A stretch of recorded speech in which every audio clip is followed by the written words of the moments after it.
Assalamualaikum warahmatullahi wabarakatuh. Salam sejahtera bagi kita semua. Perkenalkan, saya Marviana Eka Tafzari, mahasiswa STIE Indonesia Banking School, kelas akuntansi reguler sore dengan nomor induk mahasiswa 202312310002. Pada pertemuan kali ini, saya akan menjelaskan materi mengenai akuntansi transaksi kas, penempatan pada Bank Indonesia, clearing, pajak, serta jasa-jasa bank lain pada mata kuliah akuntansi perbankan syariah. Sebelum saya menjelaskan lebih lanjut mengenai materi pertemuan kali ini, berikut adalah pembahasan materi yang akan saya sampaikan. Yang pertama, akuntansi kas, kedua, penempatan pada Bank Indonesia, ketiga, clearing, keempat, pajak, dan kelima, jasa-jasa bank lainnya. Yang pertama ada akuntansi kas. Kas adalah mata uang kertas dan logam, baik dalam valuta rupiah maupun valuta asing yang masih berlaku sebagai alat pembayaran yang sah. Akuntansi kas ini senantiasa akan terkait dengan beberapa jenis transaksi. Salah satunya yaitu akuntansi kas untuk transaksi internal bank syariah. Di dalam transaksi internal bank syariah ini dibedakan menjadi dua jenis, yaitu yang pertama transaksi internal bank syariah tanpa menggunakan kas kecil, yaitu di mana bank biasanya akan melakukan pembayaran via rekening.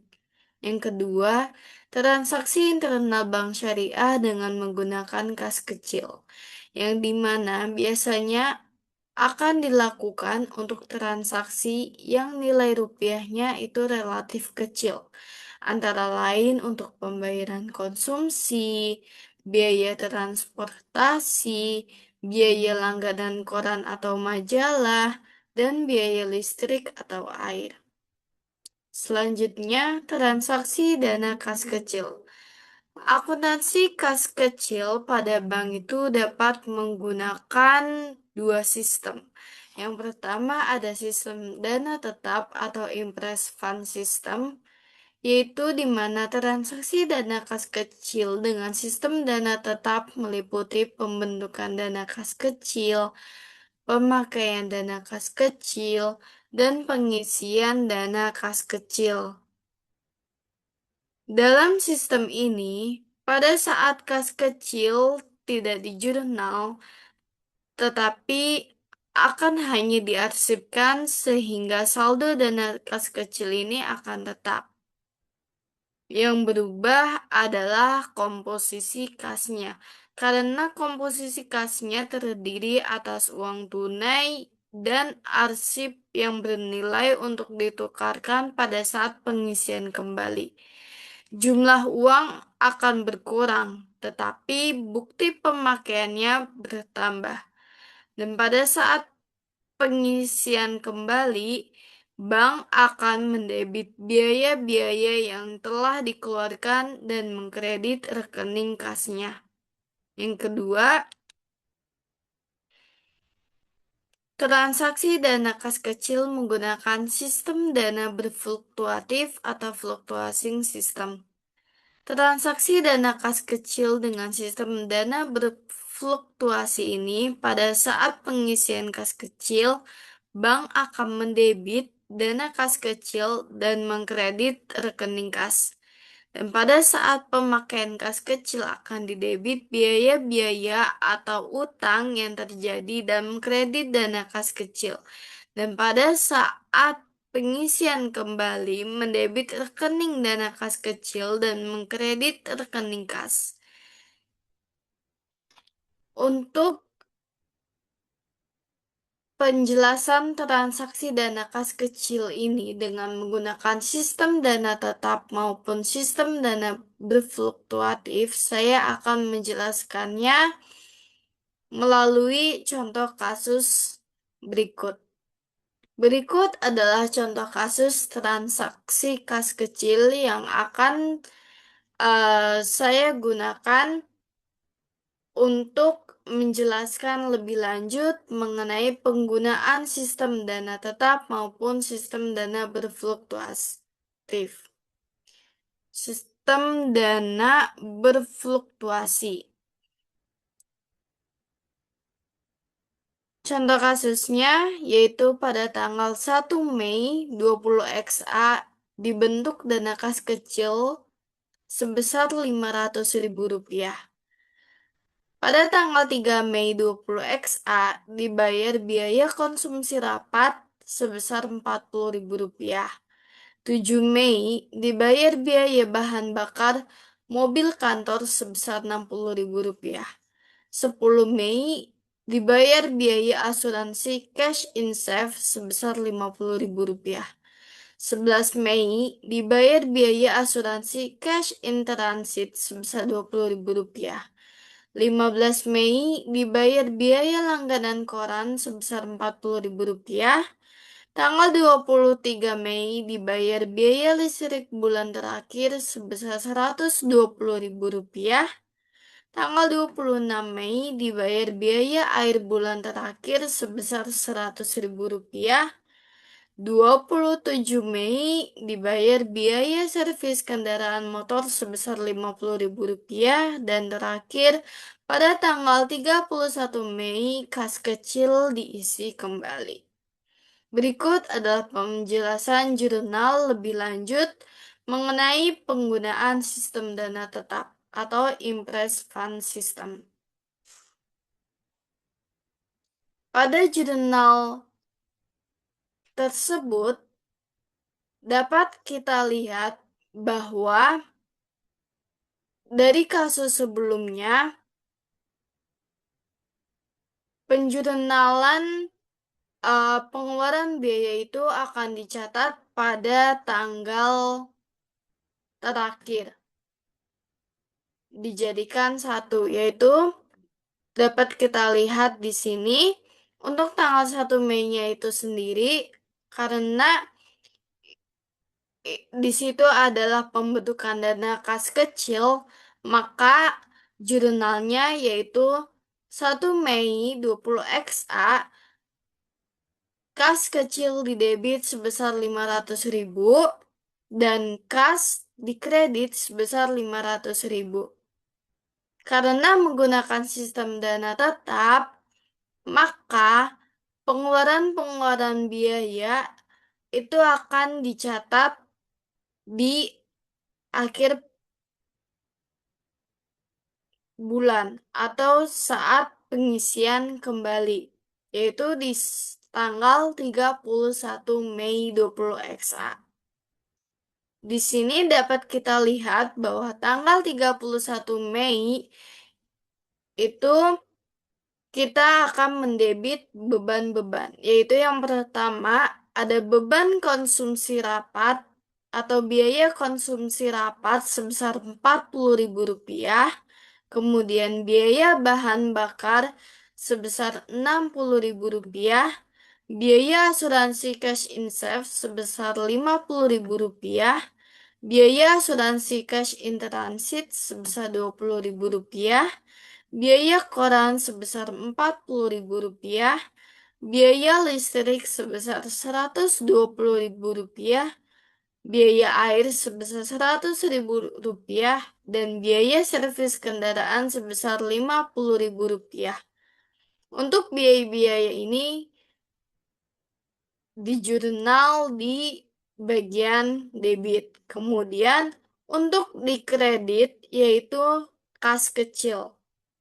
Jumlah dari biaya-biaya yang dikeluarkan yaitu sebesar Rp480.000 kas kecil di kredit. Dan di tanggal 31 Mei juga itu merupakan pengisian kembali dana kas kecil. Maka dari itu, untuk jurnalnya yaitu kas kecil di debit sebesar Rp480.000 dan kas di kredit sebesar Rp480.000.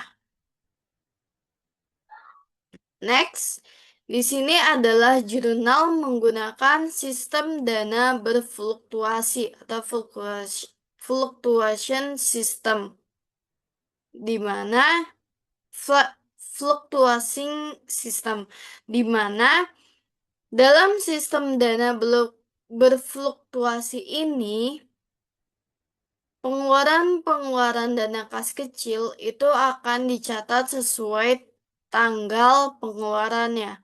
Yaitu yang pertama di sini 1 Mei 20XA, di mana dalam contoh kasus atau soal kasus yang sebelumnya yaitu pengisian dana kas kecil, maka mendebit kas kecil di debit sebesar Rp500.000, kemudian di kredit kas sebesar Rp500.000. Dan untuk pengeluaran-pengeluarannya, kita akan jurnal sesuai tanggal masing-masing biaya, yaitu di tanggal 3 Mei mendebit beban atau biaya konsumsi rapat sebesar Rp40.000, mengkredit kas kecil sebesar Rp40.000. Kemudian di 7 Mei itu mendebit beban atau biaya bahan bakar sebesar Rp60.000 dan mengkredit kas kecil sebesar Rp60.000.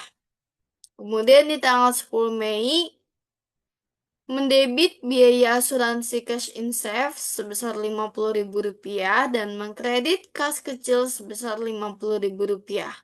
Tanggal 11 Mei mendebit biaya asuransi cash in transit sebesar Rp20.000 dan mengkredit kas kecil sebesar Rp20.000.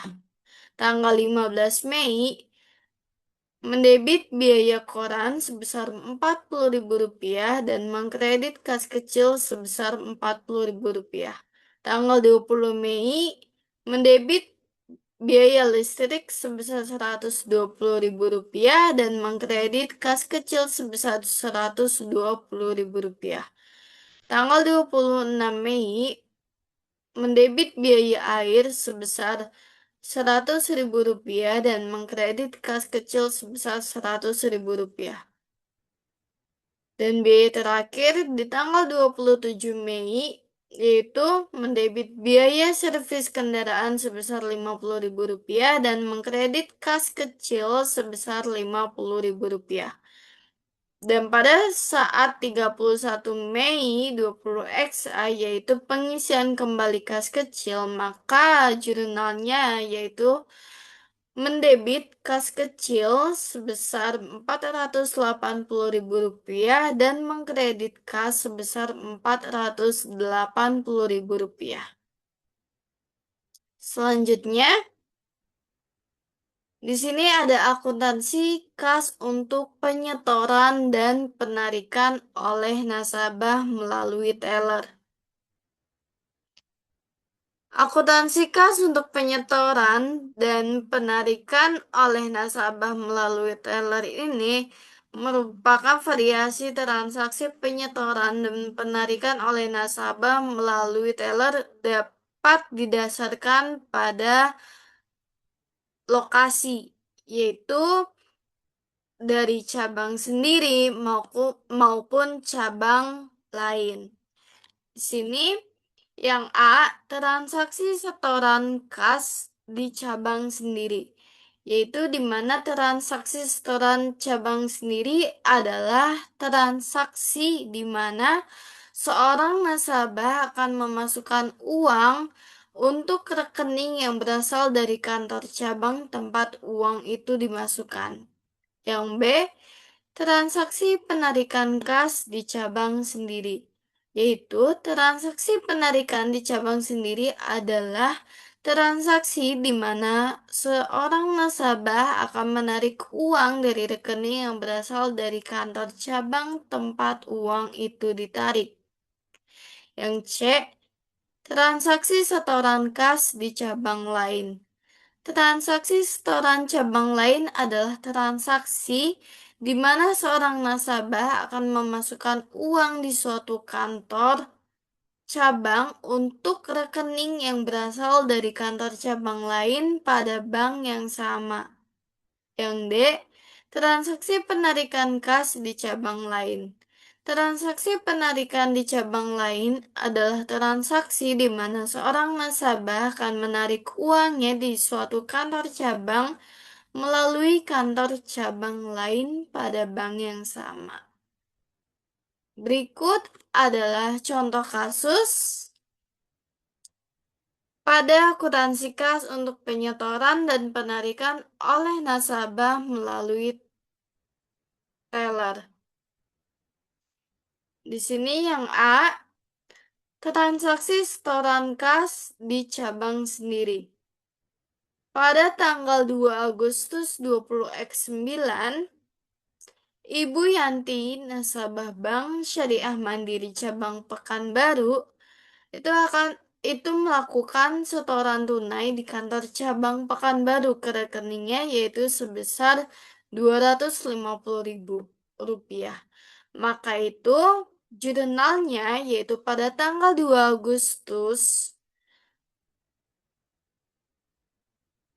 yaitu akan mendebit kas sebesar Rp250.000 dan mengkredit rekening nasabah Yanti sebesar Rp250.000.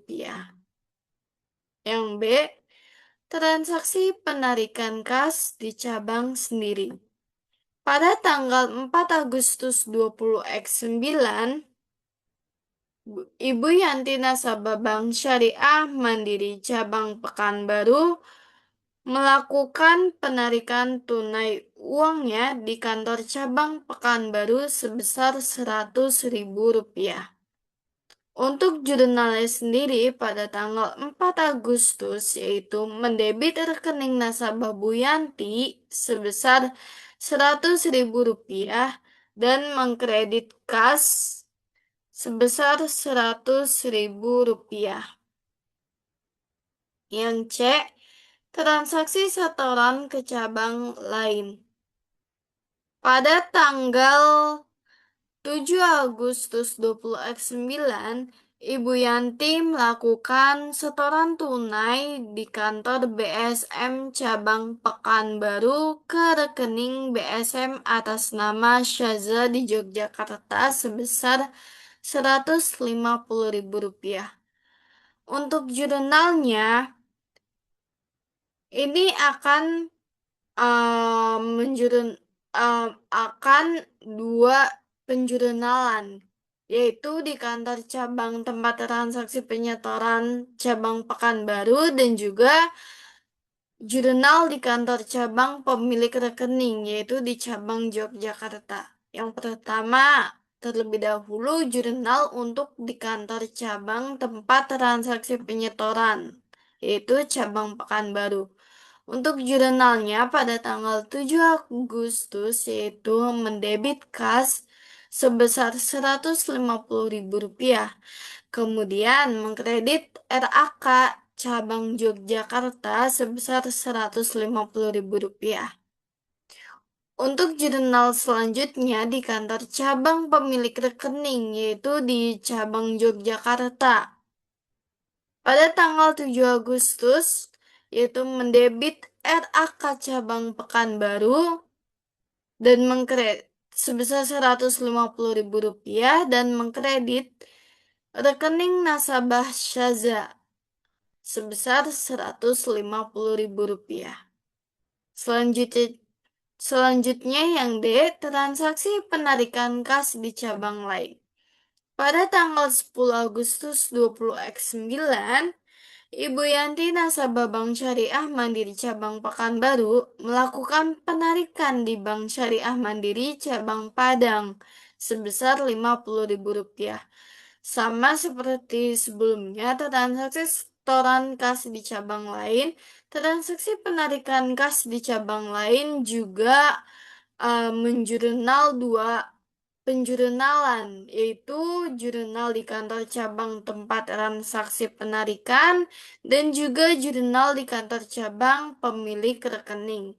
Yang pertama, Jurnal di kantor cabang tempat transaksi penarikan yaitu di cabang Padang pada tanggal 10 Agustus mendebit RAK cabang Pekanbaru sebesar Rp50.000 di debit. Kemudian mengkredit kas sebesar Rp50.000. Untuk jurnal selanjutnya di kantor cabang pemilik rekening yaitu cabang Pekanbaru. Untuk cabang Pekanbaru itu pada tanggal 10 Agustus mendebit rekening nasabah Bu Yanti sebesar Rp50.000. Kemudian mengkredit RAK cabang Padang sebesar Rp50.000. Next, di sini juga ada akuntansi kas melalui automatic teller machine atau ATM. Ini terdapat 3 transaksi, yaitu pengisian kas ATM. Transaksi pengisian kas ATM ini merupakan transaksi bank mengisi kas yang terdapat dalam ATM. Kemudian yang B, kedua, penarikan kas oleh nasabah cabang pemilik ATM. Transaksi penarikan oleh nasabah cabang pemilik kas ATM ini merupakan transaksi saat nasabah menarik dananya di bank melalui ATM. Yang C atau ketiga, penarikan kas bukan oleh nasabah cabang pemilik ATM. Transaksi penarikan bukan oleh nasabah cabang pemilik kas ATM ini merupakan transaksi saat adanya nasabah dari cabang lain yang menarik dananya di bank melalui ATM. Di sini saya juga mempunyai contoh kasusnya untuk masing-masing transaksi tersebut. Yang A, pengisian kas ATM. Pada tanggal 12 Agustus 20X9, BSM Cabang Jakarta melakukan pengisian ATM-nya sebesar Rp100 juta. Untuk jurnalnya pada tanggal 12 Agustus, yaitu mendebit kas ATM sebesar Rp100 juta dan mengkredit kas sebesar Rp100 juta. Yang B, penarikan kas oleh nasabah cabang pemilik ATM. Pada tanggal 15 Agustus 20X9, Bapak Edi, nasabah Bank Syariah Mandiri atau BSM Cabang Jakarta, menarik dananya melalui ATM BSM Cabang Jakarta sebesar Rp500.000. Untuk jurnalnya, maka 15 Agustus yaitu mendebit rekening nasabah Edi sebesar Rp500.000 dan mengkredit kas ATM-nya sebesar Rp500.000. Yang C, penarikan kas bukan oleh nasabah cabang pemilik ATM. Pada tanggal 15 Agustus 20X9, Ibu Desmiati, nasabah BSM Cabang Padang, menarik dananya melalui ATM BSM Cabang Jakarta sebesar Rp300.000. Di sini terdapat 2 jurnal karena uh, Ibu Desmiati yang merupakan nasabah BSM Cabang Padang akan menarik dananya melalui ATM BSM Cabang Jakarta. Yang pertama di sini jurnal di kantor cabang tempat transaksi penarikan ATM, yaitu tadi di cabang Jakarta. Untuk jurnalnya pada tanggal 5 Agustus yaitu mendebit RAK cabang Padang sebesar Rp300.000 dan mengkredit kas ATM sebesar Rp300.000. Untuk jurnal selanjutnya di kantor cabang asal rekening yang ditarik yaitu cabang Padang. Untuk di kantor cabang Padang pada tanggal 15 Agustus yaitu mendebit rekening nasabah Ibu Desmiati sebesar Rp300.000 dan mengkredit RAK cabang Jakarta sebesar Rp300.000.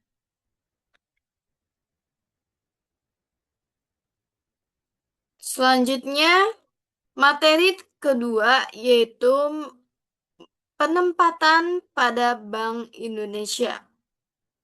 Penempatan pada Bank Indonesia dilakukan dalam bentuk giro dan sertifikat Wadiah Bank Indonesia. Giro Bank Indonesia merupakan rekening giro milik bank komersial dalam valuta asing maupun valuta rupiah Bank Indonesia. Dengan giro Bank Indonesia, bank dapat membiayai transaksi antar cabang maupun antar bank melalui penyelesaian clearing. Mutasi giro Bank Indonesia makin sering dilakukan bila transaksi antar bank atau antar cabang makin banyak. Transaksi tersebut dibatasi oleh Bank Indonesia tidak boleh sampai mengakibatkan ketentuan jumlah giro wajib minimum tidak tercapai. Dan di sini penjelasan mengenai SBIS dan FASBIS. SBIS atau Sertifikat Bank Indonesia Syariah yaitu merupakan surat berharga dalam mata uang rupiah yang diterbitkan oleh Bank Indonesia berjangka waktu pendek berdasarkan prinsip syariah. Dan untuk fasilitas simpanan Bank Indonesia Syariah, yaitu di mana fasilitas simpanan dalam rupiah yang disediakan oleh Bank Indonesia kepada bank untuk menempatkan dananya di Bank Indonesia dalam rangka standing facilities berdasarkan prinsip syariah. Dalam penempatan pada Bank Indonesia, berikut adalah contoh transaksi penempatan pada Bank Indonesia. Di sini pada tanggal 1 Juli 20 BSP cabang Surabaya menyetor tunai untuk giro di Bank Indonesia sebesar 1 miliar rupiah. Kemudian pada tanggal 10 Juli 20 BSP cabang Surabaya mengambil dana di bank sebesar 500 juta rupiah. Untuk jurnalnya, di tanggal 1 Juli 20 mendebit giro pada BI sebesar 1 miliar rupiah dan mengkredit kas sebesar 1 miliar rupiah. Untuk tanggal 10 Juli, yaitu mendebit kas sebesar 500 juta rupiah dan mengkredit giro pada BI sebesar 500 juta rupiah. Bentuk lain penempatan dana bank syariah pada Bank Indonesia adalah dalam bentuk sertifikat Bank Indonesia atau SBI Syariah yang merupakan instrumen pengganti atas sertifikat Wadiah Bank Indonesia. Baik itu SBI Syariah maupun SWBI itu merupakan sarana penitipan dana jangka pendek oleh bank syariah yang mengalami kelebihan likuiditas. SBI Syariah menggunakan skema jualan dengan kebijakan return saat ini yang mengacu pada SBI konvensional. Sebagai alternatif terhadap acuan pada SBI konvensional, ada beberapa pakar ekonomi Islam di Indonesia yang cenderung mengusulkan kebijakan return yang mengacu pada rata-rata return seluruh bank syariah yang ada di Indonesia.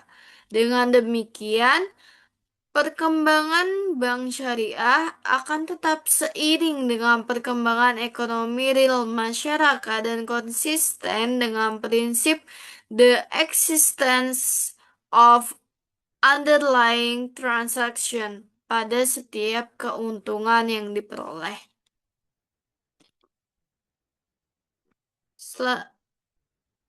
Di sini saya juga punya contoh kasus transaksi penempatan pada SBI Syariah.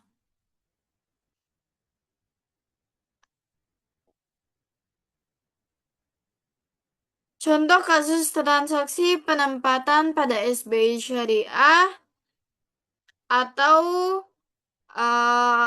pada FASBIS.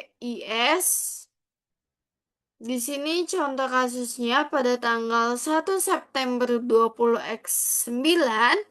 BSP menempatkan dana sebesar 3 miliar rupiah di SBI Syariah dengan masa penempatannya 3 bulan. Kemudian di tanggal 5 September 2009, BSP menempatkan dana sebesar 500 juta rupiah di FASBIS Fasbis dengan masa penempatannya 1 bulan. Tanggal 5 Oktober 2009, bank mencairkan fasbisnya yang dimasukkan pada tanggal 5 September lalu. Kemudian di tanggal 1 Desember 2009, bank juga mencairkan SBI Syariah yang pernah dimasukkannya pada tanggal 1 September 2009 lalu. Berikut adalah jurnalnya di tanggal 1 September 2009. Untuk jurnalnya mendebit SBI Syariah sebesar 3 miliar rupiah. Kemudian mengkredit giro pada BI sebesar 3 miliar rupiah. Pada tanggal 5 September 2009, mendebit Fasbis sebesar 500 juta rupiah dan mengkredit giro pada BI sebesar 500 juta rupiah.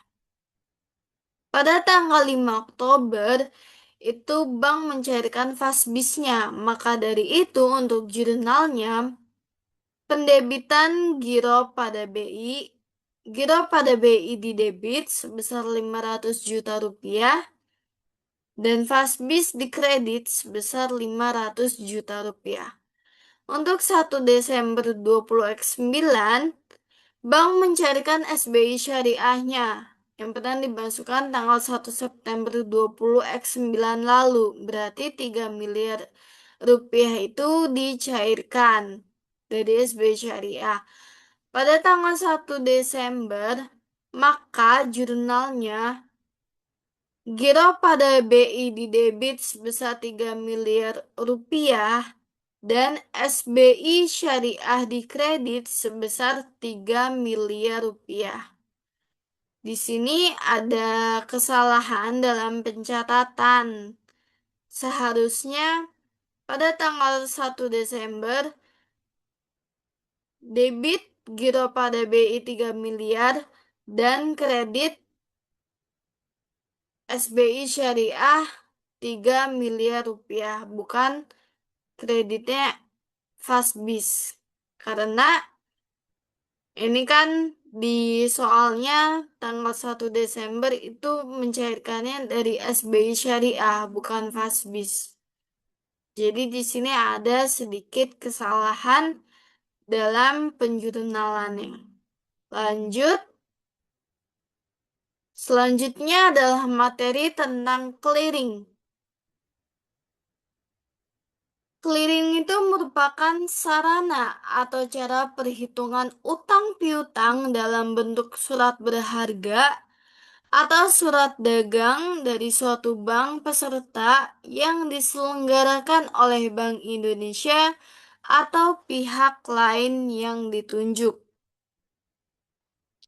Untuk mengikuti clearing ini, bank komersial itu harus terlebih dahulu terdaftar sebagai peserta clearing pada penyelenggaraan clearing, yaitu Bank Indonesia. Peserta clearing pada penyelenggara clearing. Penyelenggara clearingnya itu adalah Bank Indonesia. Dalam kegiatan clearing, itu akan digunakan warkat, dokumen, dan formulir clearing. Warkat itu adalah alat pembayaran bukan tunai yang diperhitungkan atas beban atau untuk rekening nasabah atau bank melalui clearing. Untuk warkatnya itu sendiri, ada beberapa bentuk warkat, yaitu ada cek, biliet giro, wesel bank untuk transfer, surat bukti penerimaan transfer, surat bukti penerimaan transfer, nota debit, dan nota kredit. Untuk dokumen clearing itu merupakan dokumen yang berfungsi sebagai alat bantu dalam proses perhitungan clearing di tempat penyelenggara. Dokumen clearing ini digunakan untuk daftar warkat clearing. Dalam dokumen clearing yang digunakan itu adalah daftar warkat clearing penyerahan atau pengembalian yang disediakan oleh masing-masing peserta. Dan untuk formulir clearing itu adalah formulir yang dimana digunakan untuk proses perhitungan clearing yang meliputi neraca clearing penyerahan dan pengembalian yang disediakan oleh penyelenggara clearing, neraca clearing penyerahan dan pengembalian yang disediakan peserta clearing, serta biliet clearing yang disediakan oleh peserta. Dalam materi clearing ini juga saya memiliki contoh kasusnya. Di sini ada contoh kasus dalam transaksi clearing. Pada tanggal 5 Mei 20 XA, BSP menerima tagihan dari Bank Mandiri Syariah sebesar 200 juta rupiah untuk beban Bapak Hendra. Tanggal 6 Mei 20 XA, BSP menyerahkan warkat clearing ke Bank Indonesia pada tanggal itu di mana clearing dinyatakan berhasil sebesar 300 juta rupiah untuk keuntungan rekening giro Bapak Novan. Untuk jurnalnya di tanggal 5 Mei yaitu mendebit giro Hendra sebesar 200 juta rupiah, mengkredit giro pada BI sebesar 200 juta rupiah. Dan tanggal 6 Mei mendebit giro pada BI sebesar 300 juta rupiah dan mengkredit giro Novan sebesar 300 juta rupiah. Di sini ada jurnal yang berkaitan dengan penempatan pada Bank Indonesia menurut PAPSI 2013. Yang pertama, jurnal pada saat penempatannya. Jurnal pada saat penempatan itu giro pada Bank Indonesia, maka jurnalnya giro pada BI di debit, kas atau clearing di kredit. Pada saat penempatan sertifikat Bank Indonesia Syariah, SBIS di debit, giro pada BI di kredit. Untuk fasilitas simpanan Bank Indonesia Syariah, Fastbis di debit, dan giro pada BI di kredit. Yang kedua, pada saat pengakuan bonus atau imbalan. Pada saat pengakuan bonus atau imbalan, bonus atas Fastbis yang diakui pada saat jatuh tempo. Itu jurnalnya yaitu giro pada BI di debit, pendapatan dari penempatan pada BI, pendapatan operasi utama lainnya di kredit. Sedangkan untuk imbalan atas SBIS yang diakui secara akrual, itu yang pertama, di debit pendapatan imbalan pada SBIS yang akan diterima, kemudian di kredit pendapatan operasi utama lainnya.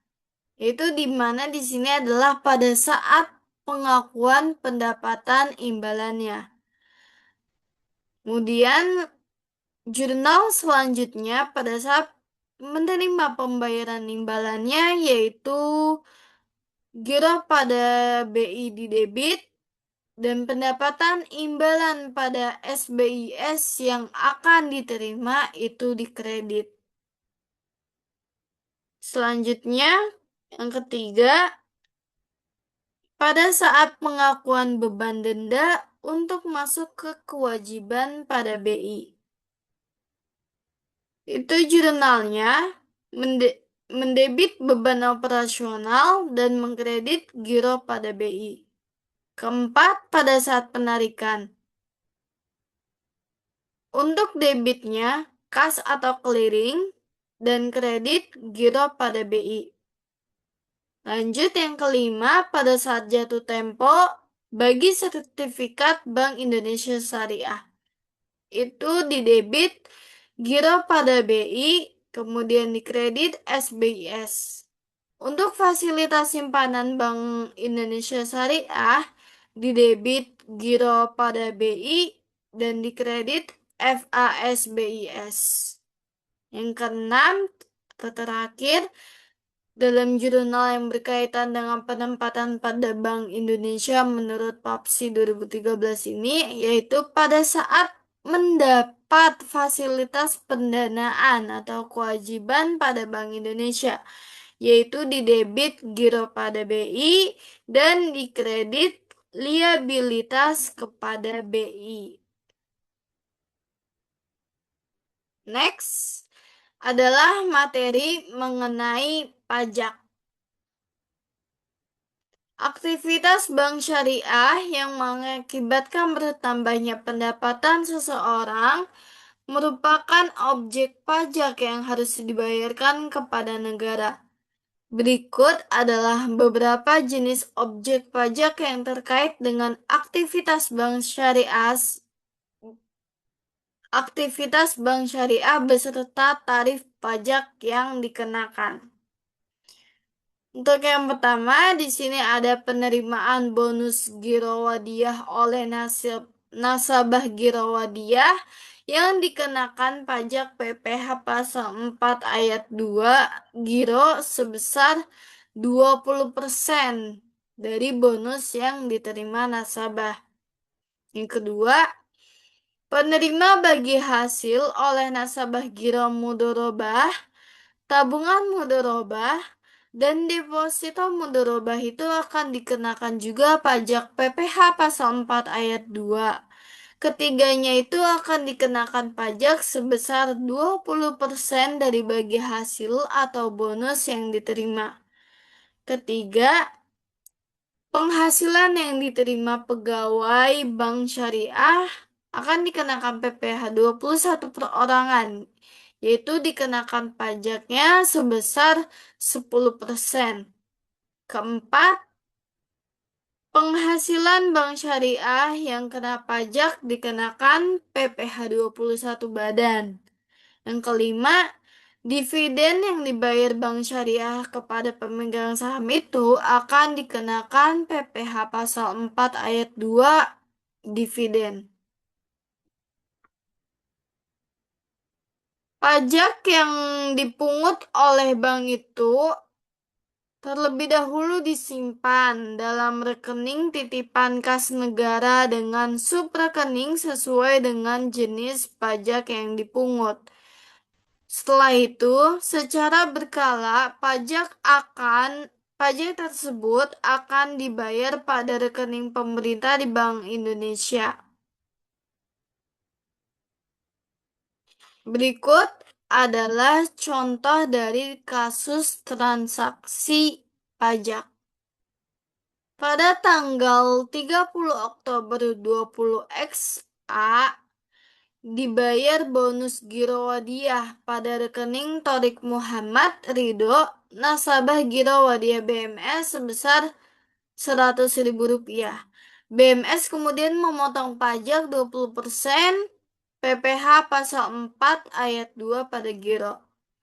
Kemudian yang kedua, pada tanggal 30 Oktober 20 XA itu dibayar bagi hasil yang sudah diumumkan, tetapi belum dibayar dan langsung dipotong pajak ke yang pertama ke rekening Ursila Husnul Ridho nasabah tabungan mudorobah sebesar Rp60.000. Yang kedua rekening tabungan mudorobah Doli Viviane nasabah deposito mudorobah sebesar Rp200.000. Pada tanggal 1 November 20 XA, dibayar gaji Torikullah pegawai BMS sebesar Rp3 juta. Itu dipotong pajak sebesar 10%. Maka gaji akan langsung masuk ke rekening tabungan mudorobah Tarikullah. Tanggal 1 November 20 XA dipotong PPh 21 badan masa sebesar Rp15 juta. Tanggal 1 November dibayar dividen kepada Juoro Rohmadi, salah seorang pemegang saham sebesar Rp20 juta dan dipotong dengan PPh pasal 4 ayat 2 dividennya. Dividen ini akan dibayar via tabungan mudorobah Juoro. Dan terakhir, tanggal 5 November itu akan disetor semua pajak yang telah dipotong BMS ke rekening pemerintah di Bank Indonesia, yaitu semua total pajaknya sebesar Rp256.640.000. Berikut adalah jurnalnya dari contoh kasus sebelumnya. Untuk di tanggal 30 Oktober, di mana untuk Torik MR atas gironya itu dia dipotong PPh pasal 4 ayat 2.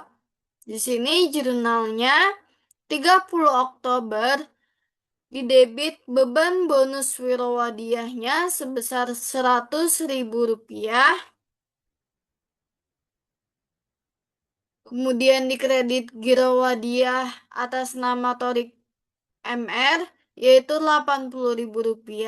Sisa dari Rp100.000 dikurang dengan Rp20.000.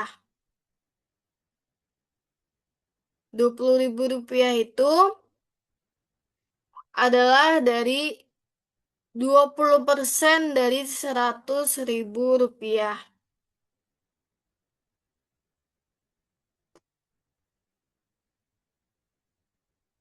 yang akan dimasukkan ke pajak negara. Jadi, lebih jelasnya, Di debit itu adalah beban bonus Wirowadiah sebesar Rp100.000, di kredit Wirowadiah atas nama Torik MR sebesar Rp80.000, dan di kredit lagi titipan kas negara PPH pasal 4 ayat 2 Giro sebesar Rp20.000. Kemudian di tanggal 30 Oktober,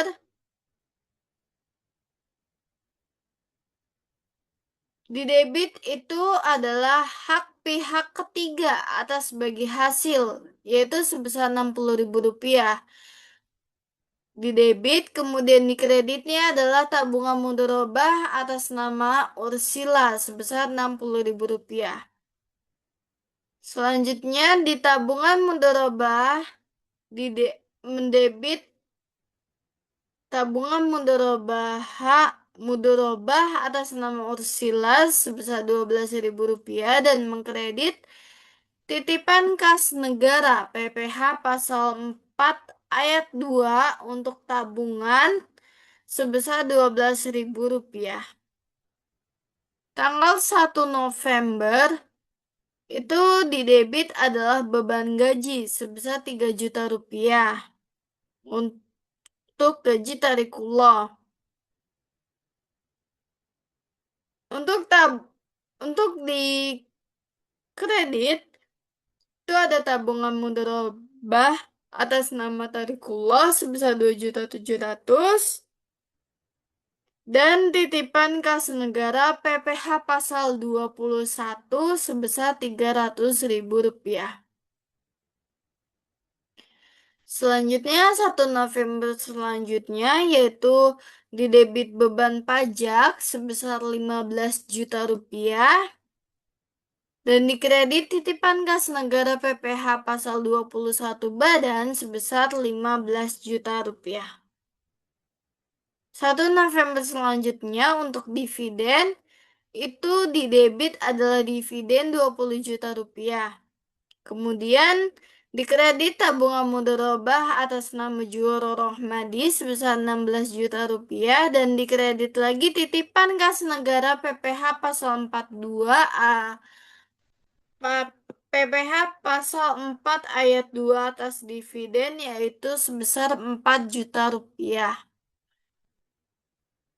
Dan terakhir tanggal 5 November mendebit rupa-rupa titipan kas negara yaitu hasil dari semua pajak-pajaknya sebesar Rp256.640.000 di debit, kemudian di kredit Bank Indonesia sebesar Rp256.640.000.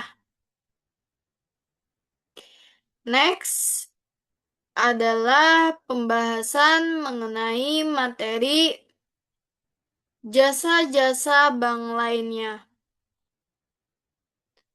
Dalam jasa-jasa bank lainnya ini, jasa-jasa bank lainnya itu merupakan kegiatan perbankan yang ketiga.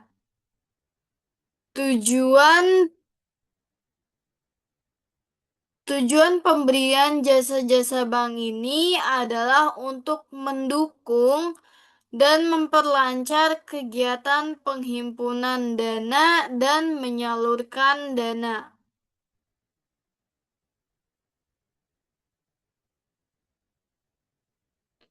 Untuk jasa-jasa bank lainnya ini, berikut adalah jenis-jenis jasa-jasa bank lainnya. Jenis-jenis jasa-jasa bank lainnya di sini ada 12 jenis-jenis jasa bank lainnya. Yang pertama, di sini ada kirim uang transfer. Kedua, clearing. Ketiga, inkaso. Keempat, safe deposito box. Kelima, bank card. Keenam, bank notes.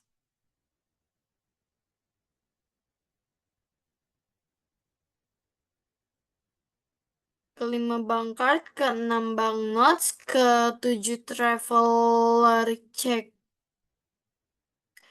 ke-8 letter of credit, ke-9 bank garansi dan referensi bank, ke-10 memberikan jasa-jasa di pasar modal, ke-11 menerima setoran-setoran, dan ke-12 melakukan pembayaran. Untuk jenis-jenis jasa-jasa bank lainnya ini akan saya bahas lebih lanjutnya.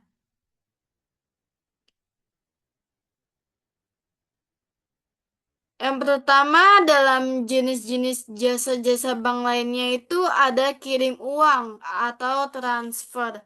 Kirim uang atau transfer ini merupakan jasa pengiriman uang lewat bank, baik itu di dalam kota, luar kota, maupun luar negeri. Yang kedua ada clearing. Clearing merupakan pertukaran warkat atau data keuangan elektronik antar bank peserta clearing atas nama peserta maupun atas nama nasabah peserta yang perhitungannya nanti diselesaikan pada waktu tertentu. Ketiga, inkaso. Inkaso merupakan suatu bagian penagihan premi kepada pihak nasabah atau tertanggung untuk melakukan pembayaran premi yang telah jatuh tempo. Keempat, Safe Deposito Box. Safe Deposito Box atau kotak pengaman itu merupakan salah satu usaha bank yang dimana dalam bentuk bank ini menyewakan kotak dengan ukuran tertentu digunakan sebagai tempat untuk menyimpan barang-barang berharga dengan jangka waktu tertentu. Kelima ada bank card. Bank card merupakan kartu yang dimana dikeluarkan oleh bank untuk memberikan kemudahan kepada nasabahnya sehingga dapat dipergunakan sebagai alat pembayaran dan juga dapat digunakan atau diuangkan seperti mengambil uang tunai di berbagai tempat seperti salah satunya di ATM. Kemudian keenam, banknotes. Banknotes itu merupakan uang kartal yang dimana dikeluarkan dan diterbitkan oleh bank di luar negeri. Banknotes ini biasa dikenal dengan istilah devisa tunai. Ketujuh, traveler check. Traveler check dikenal dengan nama cek wisata atau cek perjalanan, yang dimana ini biasanya itu digunakan oleh mereka yang hendak berpergian atau sering dibawa oleh turis.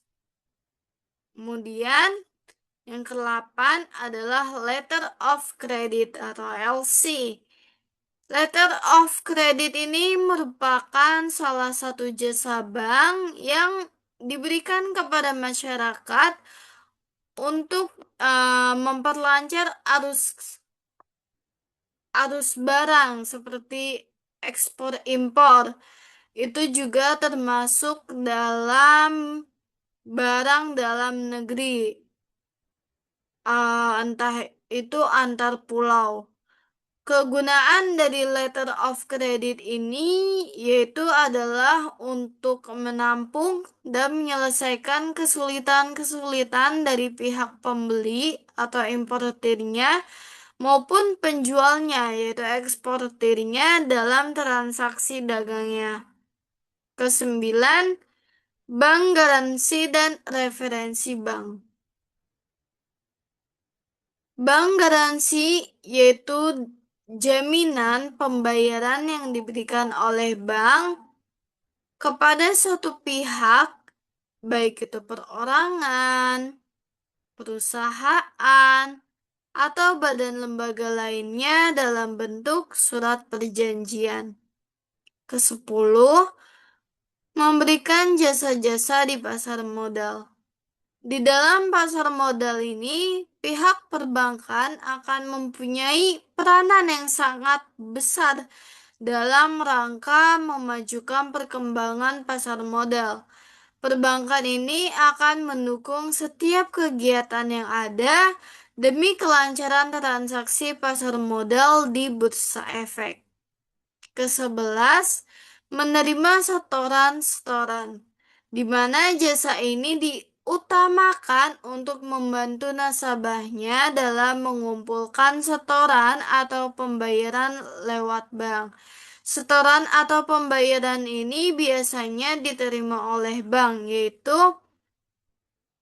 antara lain untuk setoran-setoran atau pembayarannya itu tentang pembayaran listrik, pembayaran telepon, pembayaran pajak, pembayaran uang kuliah, pembayaran rekening air, maupun setoran ONH.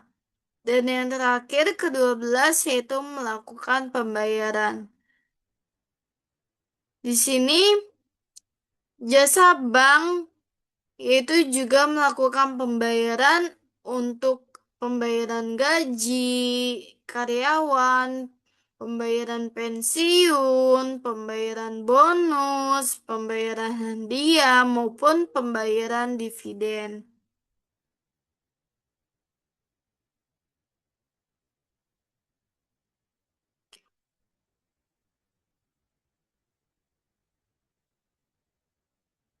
Dari jasa-jasa bank lainnya, dan dari jenis-jenis jasa-jasa bank lain yang tadi saya sebut, sebenarnya jika semakin lengkap jasa bank yang diberikan itu maka akan semakin baik. Dalam artinya nih, jika nasabah hendak melakukan suatu transaksi perbankan, maka akan cukup di satu bank itu saja. Itu akan menjadi lebih baik jika bank itu uh, jasanya lengkap seperti yang saya sebutkan di jenis-jenis jasa-jasa bank lainnya. Tetapi sebaliknya, jika jasa bank yang diberikan oleh bank itu kurang lengkap, maka nasabah itu akan terpaksa atau harus untuk mencari bank lain yang menyediakan jasa yang mereka butuhkan.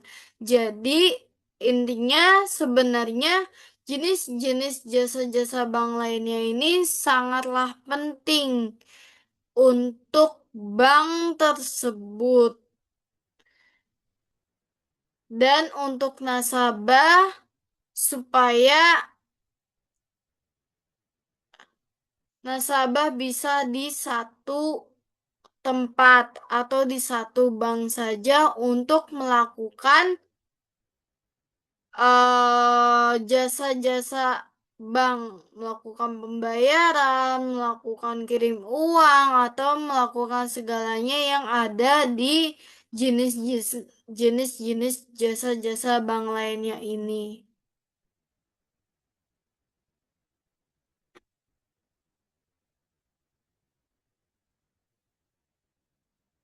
Berikut adalah kesimpulan dari materi pembahasan materi pada pertemuan kali ini yang tadi saya telah menjelaskan nih mengenai materi akuntansi transaksi kas, penempatan pada Bank Indonesia, clearing, pajak, serta jasa-jasa bank lainnya. Kesimpulannya dari semuanya itu yaitu akuntansi transaksi perbankan itu memiliki karakteristik khusus yang harus dipahami secara cermat, seperti penempatan pada Bank Indonesia, clearing, pajak, serta jasa perbankan lainnya itu harus membutuhkan pencatatan yang akurat supaya untuk menjaga transparansi dan keandalan laporan keuangan bank.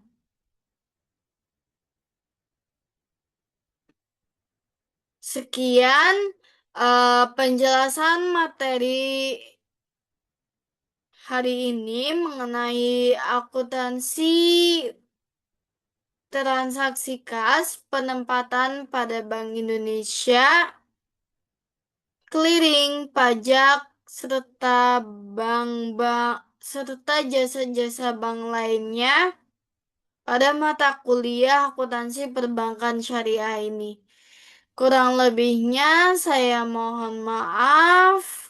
Wabillahi taufiq wal hidayah. Wassalamualaikum warahmatullahi wabarakatuh.